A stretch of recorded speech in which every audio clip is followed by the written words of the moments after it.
The MLA of South Shillong constituency, Sanbor Shulai, while briefing reporters on Tuesday, informed that the construction of the municipal organic market at Lumshatsngi Kenches that had been sanctioned at an amount of rupees 3 crores 50 lakhs under the Urban Affairs Department will soon be inaugurated. Shulai added that vendors who had earlier occupied the roadside in temporary stalls will be accommodated in the new market complex, which will also house the Lumshatsngi Kenches Community Hall on the first floor. He also informed that as per discussion with officials of the PWD department, the particular roadside that houses the makeshift stalls will be rid of all waste and repaired, leading to further widening of the road within the Lumshatsngi Kenches locality.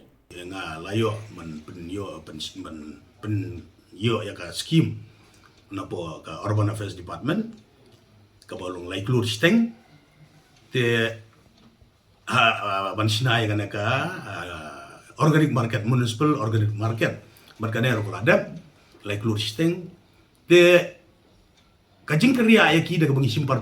permission naka pludi hakikat tu kan nestem bensua hapor bangi la ya tribat ka urban ka pludi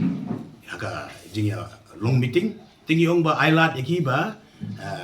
nakadaga propose ka jaka buya ke bangala pedio nak revenue department cha ka urban affairs department la pedio ya kana allotment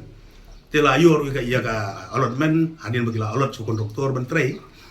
tinggi le penbelang jointly bagi chef ya ki hang tu hakundong bagi su yele tali plastik di tin mulumala tementah hadin do adap kayo ke bangi sapli le si unu brai wan hadin bakal adap kayo hangin kerja ni di store batamai apa kayo tumai guys municipal organic market bahkan don langru hajrong ka office but community hall juga terbarsang lo bisa sikit jesis but hadin bela shift setai bila kerja iki situ jopo ya katu ke dia penprahi ke nyara no ke jabo jabaan bro but hadin nantu ka pludi